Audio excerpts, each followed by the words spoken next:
ஒரு கடைக்கு போய் இந்த டீ குடிக்கிறவன், இந்த காய்கறி ரோட்டில் விற்கிறவன், இவன்ட்டெல்லாம் பேரம் பேசுவாங்க. டக்குன்னு கோவப்படுவாங்க. சப்ளையர்கிட்ட கோவப்படுவாங்க. ஒரு ஃப்ரைட் ரைஸ் போடுறவன்ட்ட கோவப்படுவாங்க. கூட்டுறவன்ட்ட கோவப்படுவாங்க.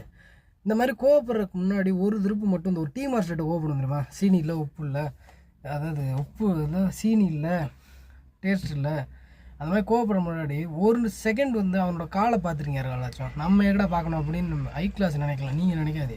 இந்த மிடில் கிளாஸு ஹை கிளாஸ்ன்னு நினைக்காது. அவன் தான் கோவப்படும், அவனும் கோவப்படும். அது மாதிரி அந்த டீக்கு போகிறவனோட காலை பார்த்தீங்கன்னா நீங்கள் வந்து சரிண்ணே கொஞ்சம் போடுங்கண்ணே, கொஞ்சம் கூட போடுங்கண்ணே, சீக்கிரம் போடுங்கண்ணே, என்னோட டிக்காசை குறைச்சிங்கண்ணேன்னு சொல்லுவான். டக்குன்னு கோவப்படுவாங்க. அதாவது என்ன சொல்ல வரேன்னா, ஒரு வேலை பார்க்குறவனோட உழைக்கிறவனோட காலை பார்த்தீங்கன்னாவே உங்களுக்கு தெரிஞ்சிடும்.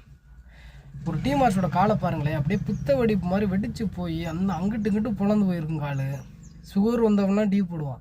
சுகர் உள்ள காலில் பாதி 3 நேரில் வெட்டியிருப்பாங்க. அத்தோடு நின்றுக்கிட்டு டீ போட்டுக்கிட்டு இருப்பான்.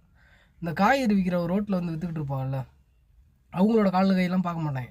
விவசாயம் பண்ணி கஷ்டப்பட்டு அறுவடை பண்ணி கொண்டு வந்து ஒரு ரேட்டு சொல்லுவான். அவன்கிட்ட பேரம் பேசுவான். இந்த பேரம் பேசுகிற பழக்கம்னா எவனுக்கும் போல. இந்த ஹை கிளாஸ் உள்ளவனா போவில்லை, 100 சொல்லுவான். இவன் வந்து 30 ரூபாயில் நிற்பான். 30 ரூபாய் கொடுத்தா கொடு, இல்லைனா போவோம்மா.